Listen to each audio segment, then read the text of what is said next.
हरे कृष्णा। वसंत पूर्णिमा, वसंत ऋतु का एक बहुत सुंदर और महत्वपूर्ण उत्सव। वसंत पूर्णिमा के दिन कई सारी घटनाएं हुई हैं। श्री कृष्ण भगवान ने अपना वासंती रास भी वसंत की पूर्णिमा के दिन संपन्न किया था। जब श्री कृष्ण भगवान मथुरा द्वारका चले गए थे तो उन्होंने बलराम जी को चैत्र और वैशाख महीने में ब्रज में भेजा था, तो उन्होंने भी अपनी गोपियों के साथ में रास नृत्य किया है इस वसंत पूर्णिमा के दिन। वसंत पूर्णिमा बुद्ध देव भगवान के आविर्भाव के लिए भी मशहूर है, प्रसिद्ध है। आज ही के दिन भगवान के विष्णु के अवतार बुद्ध देव का भी आविर्भाव हुआ था। नरसिंह भगवान के आविर्भाव से संबंधित भी आज एक उत्सव है जो बहुत ही रोचक और बहुत ही उपदेश प्राप्त करने जैसा है। वो है वृंदावन के राधा रमन ठाकुर जी का आविर्भाव दिवस। गोपाल भट्ट गोस्वामी एकमेव दक्षिण भारतीय गोस्वामी हैं जो चैतन्य महाप्रभु के 6 गोस्वामी से एक हैं। ये वेंकट भट्ट के पुत्र थे और वेंकट भट्ट श्री रंगनाथ जी के पुजारी थे, पुरोहित थे, गोस्वामी थे। वहां पर उनको भट्ट कहा जाता है। तो वेंकट भट्ट श्री रंगनाथ जी के पूजन में थे और श्री चैतन्य महाप्रभु जो स्वयं कृष्ण हैं, जो कलयुग में भक्त के रूप में प्रेम और संकीर्तन रस का वितरण करने के लिए अवतरित होते हैं, वो संन्यास लेने के पश्चात अपने मध्य लीला के 6 साल के अवसर में दक्षिण भारत की यात्रा करते हैं। और जब श्रीरंगम पहुंचते हैं तो उस समय चतुर्मास से आरंभ होता है। तो वो तय करते हैं कि मैं वेंकट भट्ट के घर में निवास करूंगा। सन्यासी गण चतुर्मास में एक ही जगह रहते हैं, उसको चतुर्मास का नियम पालन कहते हैं। तो चैतन्य महाप्रभु ने संन्यास ग्रहण किया था, तो वेंकट भट्ट के घर में उन्होंने उचित समझकर निवास करना आरंभ किया। और हर रोज वो कावेरी नदी में स्नान करते थे, हर सवेरे। और स्नान करके फिर श्री रंगनाथ जी का दर्शन करने के लिए मंदिर में जाते थे और दिन भर वहां पर नृत्य करते थे, हरिनाम संकीर्तन, प्रेम संकीर्तन, सभी दक्षिण भारतीय भक्तों को आनंद देते थे। और दिन भर हरिनाम संकीर्तन का आनंद लुटाकर सूर्यास्त के समय अपने निवास स्थान पर वेंकट भट्ट जी के घर पे लौट के आते थे। और सूर्यास्त से लेकर रात भर वेंकट भट्ट, उनका भाई प्रबोधानंद जी और उनका छोटा बेटा गोपाल और चैतन्य महाप्रभु बैठकर चैतन्य महाप्रभु के मुख से रात भर श्री कृष्ण के लीलाओं का वर्णन सुना करते थे। आप सोच सकते हैं, परम भगवान श्री चैतन्य महाप्रभु का सानिध्य प्राप्त हो रहा है और वेंकट भट्ट जैसे श्रेष्ठ भक्त, प्रबोधानंद जी जैसे श्रेष्ठ भक्त और छोटा गोपाल निष्पाप बालक बैठकर कथा सुन रहे हैं। और 1-2 दिन नहीं, 4 दिन, 120 दिन तक लगातार ये दिन का और रात का दिनक्रम चलता रहा। जब चतुर्मास समाप्त हो गया तब तक तो छोटा गोपाल महाप्रभु चैतन्य के प्रति इतना आसक्त हो गया था कि वो उनके ही पीछे पीछे जाने लगा। जब महाप्रभु चैतन्य अपना नियम पूर्ण करके प्रस्थान करने लगे, तब चैतन्य महाप्रभु ने छोटे गोपाल को कहा, गोपाल, अभी तुम्हारा कर्तव्य अपने माता पिता की सेवा करने में है। माता पिता की सेवा छोड़कर अभी मेरे पीछे आना सही नहीं है, ठीक नहीं है। तब तक गोपाल को श्री चैतन्य महाप्रभु ने अनुग्रह दे दिया था, शिष्य बना लिया था। तो उपदेश किया, गोपाल वापस चले जाओ, अपने माता पिता के पास श्रीरंगम में रहो। जब तक वो जीवित है तब तक उनकी मनोभाव से सेवा करो, और जब वो दोनों परलोक सिधारेंगे तब यहाँ से आप प्रस्थान करके श्री वृंदावन में आके निवास करो। इतना सा बालक फिर भी अपनी इच्छा का निग्रह करते हुए, महाप्रभु चैतन्य का आदर्श पालन करते हुए लौट कर आए और अपनी उम्र की बड़ी अवस्था तक, जब तक वृद्ध माता पिता जीवित थे, उनकी उन्होंने सेवा की। जब उनका देहांत हो गया तो गोपाल भट्ट वृंदावन की ओर चले। दक्षिण भारत कहाँ, वृंदावन कहाँ, तमिलनाडु से आज की तारीख में उत्तर प्रदेश, सारा अंतर पैदल चले और वृंदावन में आके स्थित हो गए। उस समय चैतन्य महाप्रभु अपनी लीला जगन्नाथपुरी में संपन्न कर रहे थे। उनकी दक्षिण भारत की पूरी जो पैदल यात्रा थी वो संपन्न हुई और वो जगन्नाथपुरी में निवास कर रहे थे, लेकिन आदेश वृंदावन में पहुंचने का था, इसलिए गोपाल भट्ट जी वृंदावन पहुंचे। लेकिन चैतन्य महाप्रभु के विरह में बड़ा व्याकुल हो गए। उनके विरह की और व्याकुलता की खबर जो है वो जगन्नाथपुरी तक पहुंची और जगन्नाथपुरी से चैतन्य महाप्रभु ने उनको अपना वस्त्र और अपना बैठने का आसन भेंट में भेजा ताकि थोड़ा विरह कम हो जाए। थोड़ा सा विरह कम हो गया, लेकिन विरह चलता ही रहा। फिर चैतन्य महाप्रभु ने उनको स्वप्न दिया और स्वप्न में कहा कि आप नेपाल में गंडकी नदी में जाइए, पशुपतिनाथ का दर्शन कीजिए, वहीं पर आपको मेरा दर्शन होगा। तो फिर उत्तर प्रदेश वृंदावन से मथुरा से चलते चलते चलते ये पशुपतिनाथ नेपाल तक पहुंचे, वहाँ दर्शन किया। फिर वहाँ से और बहुत दूर पहाड़ में चढ़कर गए और वहाँ पर काली गंडकी नदी के पास में उन्होंने निवास किया और वहाँ पर काली गंडकी नदी में स्नान किया। अभी काली गंडकी नदी जो है वो शालिग्राम शिलाओं के लिए प्रसिद्ध है। वहाँ के जो पहाड़ है, वहाँ से जो शिलाएं पहाड़ में से फिसलकर जो काली गंडकी नदी में गिरते हैं, वह भगवान की इच्छा से चमत्कार होता है और उन शिलाओं का रूपांतर शालिग्राम शिला में होता है। फिर वहाँ पर एक दिव्य कीटक होता है, वो शालिग्राम शिला के छेद करके अंदर प्रवेश करता है और अंदर जाकर अनंत प्रकार के विविध शालिग्राम शिलाओं को तैयार करता है, जैसे चक्रशिला, जैसे गोविंद शिला, दामोदर शिला, विष्णु शिला, बलराम शिला, अनंत शिला, ऐसे अनंत प्रकार के भगवान के स्वरूपों के अंदर से काट काट कर उसको चित्र विचित्र रूप देता है। तो ऐसे शालिग्राम शिलाओं से जिसका तल भरा हुआ है, ऐसे नदी में गोपाल भट्ट जी ने स्नान किया। आमतौर पर जो पत्थर होते हैं या शिलाएं होती है वो तैरती नहीं है, वो तल में रहती है। लेकिन जब स्नान करके गोपाल भट्ट गोस्वामी ने अपने कमंडल से जल लेकर अर्घ्य अर्पण करने का प्रयास किया तो कुछ शालिग्राम शिलाएं उसमें दौड़ कर आई। ये भी एक चमत्कार है। जो डूबती रहती है वो ऊपर उठकर अपने आप शालिग्राम शिलाएं कमंडल में चली आई। तो कुछ योगायोग समझ के उन्होंने फिर उनको जल में अर्पण किया। दूसरी बार जल में डुबाया कमंडल जल के लिए, तो दोबारा कुछ शिलाएं प्रकट हो गई, कमंडल के अंदर प्रवेश कर गई। फिर उनको उतार दिया गया। तीसरी बार जब उन्होंने कमंडल को जल में डुबाया तो 12 शिलाएं उसमें प्रवेश कर गई। उसी समय आकाशवाणी हुई। चैतन्य महाप्रभु आकाशवाणी के ध्वनि से बोले कि मैंने आपको कहा था कि मेरा आपको काली गंडकी के पास दर्शन होगा। ये शालिग्राम शिला मैं स्वयं हूँ, इसी रूप में मैं आपके साथ में आऊँगा। मुझे लेकर आप वृंदावन जाना और इन शालिग्राम शिलाओं की सेवा करना। तो संतुष्ट होकर फिर ये 12 शिलाएं अपने साथ लेकर गोपाल भट्ट गोस्वामी फिर वृंदावन पहुँचते हैं, वो भी पैदल। वृंदावन में पहुँचने के बाद बड़े ही प्रेम से इन शालिग्राम शिलाओं की वो सेवा आरंभ करते हैं। हम सब जानते हैं शालिग्राम शिला भगवान का स्वरूप है और गंगा या जमुना जल, चंदन, तुलसी दल, इससे शालिग्राम की सेवा होती है। सुगंधित इत्र से उनका मालिश होता है, फिर उनका दूध से या जल से अभिषेक होता है और उसके बाद पूरा पहुंचकर उनको अच्छी तरह से चंदन तुलसी से सेवा करते हैं, गंगा जल से नहाकर। तो इन 12 शिलाओं की सेवा में गोपाल भट्ट जी मग्न थे।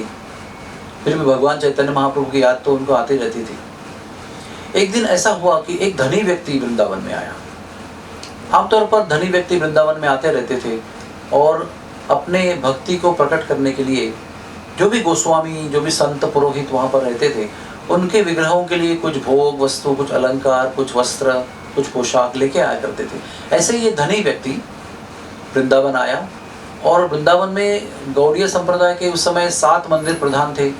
हित हरिवंश के राधा वल्लभ जी का मंदिर था, स्वामी हरिदास जी का बांके बिहारी का मंदिर था, जुगल किशोर जी का मंदिर था। ऐसे बहुत सारे प्रसिद्ध और पुरोहितों और गोस्वामियों के मंदिर वहाँ उपस्थित थे। तो उन सभी के विग्रहों के लिए ये धनी व्यक्ति ने पोशाक लाया था, अलंकार लाए थे। तो सबको बांटते बांटते बांटते ये गोपाल भट्ट जी के पास में आए और उनको भी उन्होंने ठाकुर जी के पोशाक दिए, यानी कि अंगरखा, पैजामा, अलंकार, मुरली, मुकुट, यानी जो धारण कराने के लिए अंग की आवश्यकता है, ऐसे सब पोशाक अर्पण किए उपहार के भेंट रूप में। तो गोपाल भट्ट जी ने कहा, महाराज जी हमारे ठाकुर तो गोल मटोल हैं, उनको तो अंग है नहीं, तो आपके ये सारे पोशाक मैं कैसे पहनाऊंगा उनको, तो आप इन्हें वापस ले जाइए, मेरे पास ठाकुर जी के सेवा में इन पोशाक का कोई काम नहीं है। बड़ी नम्रता से कहा। लेकिन धनी व्यक्ति तो दान देने के लिए आया था, वो कहा कि आप इन पोशाकों को रख लीजिए, मैं आपके लिए लाया था, आपके ठाकुर जी के लिए, आप रख लीजिए। तो फिर वो रख लेते हैं प्रेम से। कुछ समय बीतता है, फिर नरसिम्हा चतुर्दशी का सुंदर महोत्सव का दिन आ जाता है।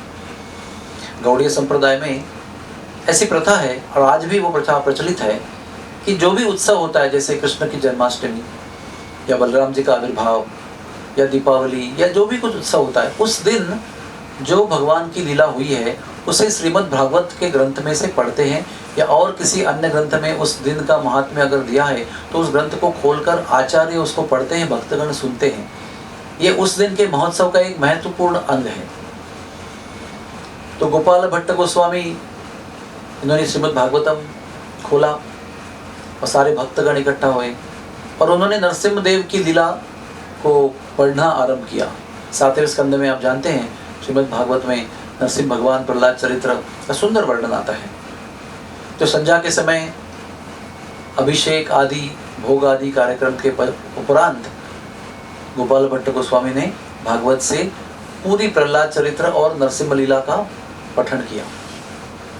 और पठन करते करते एक प्रसंग आया जो हम सब जानते हैं कि हिरण्यकशिपु बड़े क्रोध में थे। उन्होंने कहा तुम्हारे भगवान कहाँ हैं? प्रहलाद ने कहा वो चराचर में समाये हुए हैं। तो हिरण्यकशिपु ने क्रोध से एक खंबे के एक स्तंभ की ओर अंगुली निर्देश किया, क्या इसमें भी है? तो प्रहलाद ने उस स्तंभ की ओर अपना भी अंगुली निर्देश करते बताया इसमें भी है, अगर वो सब जगह पर है तो इसमें भी है।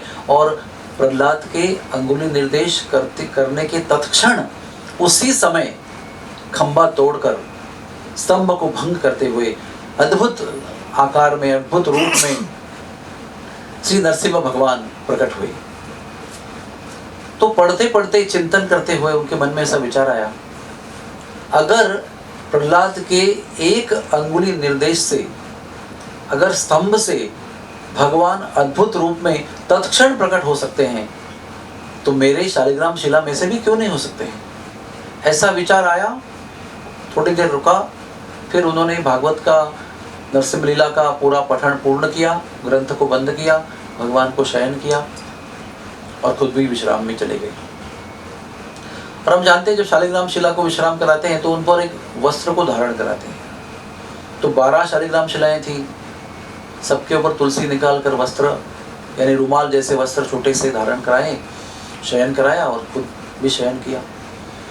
अगले दिन जब प्रातः समय ब्रह्मा मुहूर्त में जगे तो सहज जब देखा तो 12 में से एक जो शिला थी उसके ऊपर का जो वस्त्र था वो कुछ ऊपर सा उठ गया था, मानो कोई डंडी लगाकर उसको ऊपर तंबू की तरह उठाया होगा। ऐसा कभी होता नहीं है। तो बड़ा आश्चर्य हुआ। तो तुरंत यमुना जी में गए, स्नान किया, शुचिर्भूत हुए, आचमन आदि विधि किया और भगवान को उत्थापन किया शयन से। तो देखा कि दामोदर नाम की जो सबसे बड़ी शिला थी उसके सामने वाले हिस्से से एक पूर्णतः विकसित ठाकुर जी का, श्री कृष्ण का विग्रह प्रकट हो गया था।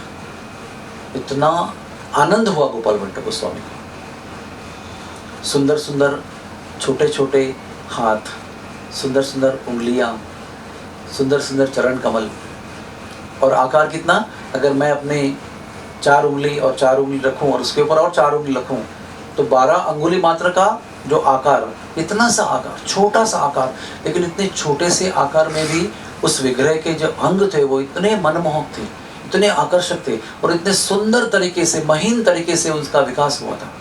वो देखकर गोपाल भट्ट का आनंद का पारावार नहीं रहा। उन्होंने तुरंत, क्योंकि वो सबसे छोटे उम्र के गोस्वामी थे, अपने सारे वरिष्ठ गोस्वामियों को, सनातन गोस्वामी, रूप गोस्वामी आदियों को बुलाया और वो सब भाग कर आए इस चमत्कार को सुनकर, और उन्होंने बड़े ही प्रेम से और गौर से उसका अवलोकन किया, तो देखा कि इनके चरण कमल साक्षात मदन मोहन जी की तरह है, जो सनातन जी के विग्रह थे। इनका वक्षस्थल रूप गोस्वामी ने कहा कि मेरे गोविंद जी की तरह है, और उन्होंने ही कहा कि उनका मुख कमल जो है वो गोपीनाथ के मुख कमल जैसा है। यानी वृंदावन के प्रमुख विग्रह मदन मोहन जी, गोविंद जी और गोपीनाथ जी, इन तीनों की जो विशेषताएं थी वो इस विग्रह में, इतने छोटे से विग्रह में भी पूर्णतः प्रदर्शन, उसका दर्शन उपलब्ध था। रूप गोस्वामी ने, जो गौड़ीय संप्रदाय के प्रमुख आचार्य थे, उन्होंने इनका नामकरण किया श्री राधा रमण देव, जो सदैव राधा में रमण करते हैं, राधा जी को आनंद देते हैं, राधा जी के आनंद में मग्न रहते हैं। उन्होंने कहा कि किसी व्यक्ति को अगर समय कम है और मदन मोहन जी, गोविंद जी और गोपीनाथ जी का 3 मंदिर का दर्शन करना जो महत्वपूर्ण है वो मुमकिन नहीं है, तो राधा रमण जी का दर्शन प्राप्त करके वो तीनों मंदिरों की, तीनों ठाकुरों का विग्रह का दर्शन करने का लाभ पूर्णतः प्राप्त कर सकते हैं। ऐसे रूप गोस्वामी ने बताया। तो इस प्रकार से केवल प्रामाणिक, निस्वार्थ, निरपेक्ष इच्छा प्रकट करने से एक ही रात के अंदर राधा रमण जी दामोदर नामक शालिग्राम शिला के ही अंग से विकसित हो गए, प्रकट हो गए। इसलिए उनका अंग भी शालिग्राम शिला की तरह ही है, उसी तरह का उनका चमकदार सांवला शरीर है, बहुत सुंदर कमल जैसी आंखें हैं, बहुत सुंदर, बहुत ही मोहक मुद्रा में मुरली धारण किए हुए हैं, बहुत ही मोहक रूप से चरणों को विभंग अवस्था में प्रस्तुत किया है। उनका दर्शन करने से दिल ही नहीं भरता। आप उनके मंदिर में जाएंगे, वृंदावन में ये निधिवन के सामने मंदिर स्थित है, जब कभी जाएंगे तो उनको देखकर आपकी आंखें कभी संतुष्ट ही नहीं होंगी। दूरबीन लेकर खड़े रहेंगे, उनके श्री अंगों का अवलोकन करते रहेंगे, फिर भी हृदय कभी संतुष्ट नहीं होगा और घंटों घंटों देखते रहने का दिल करेगा। तो ऐसा ही राधा रमण जी का मंदिर श्री वृंदावन में बहुत मशहूर है। हमारे अंतर्राष्ट्रीय कृष्ण भावनामृत संघ के आचार्य, संस्थापक आचार्य प्रभुपाद जी कहा करते थे कि अगर आपको मंदिरों के श्री विग्रहों की पूजा पद्धति के विषय में अध्ययन करना है, देखना है, तो आदर्श विग्रहों की पूजा राधा रमण के मंदिर में देखने को मिलती है। और श्रील प्रभुपाद जी ने कई अपने शिष्यों को राधा रमण जी के मंदिर में भेजा अर्च विग्रहों की पूजा पद्धति को सीखने के लिए। और प्रभुपाद जी के समय गोस्वामी विश्वम्भर जी वहाँ पर उपस्थित थे। प्रभुपाद जी के गुरु महाराज भक्ति सिद्धांत जी भी वहाँ पर मंदिर में आया करते थे। उनके पिताजी ठाकुर भक्ति विनोद भी राधा रमण जी के मंदिर के गोस्वामी को मिलते थे। इस प्रकार से राधा रमण जी का मंदिर और इस्कॉन, अंतर्राष्ट्रीय कृष्ण भावनामृत संघ,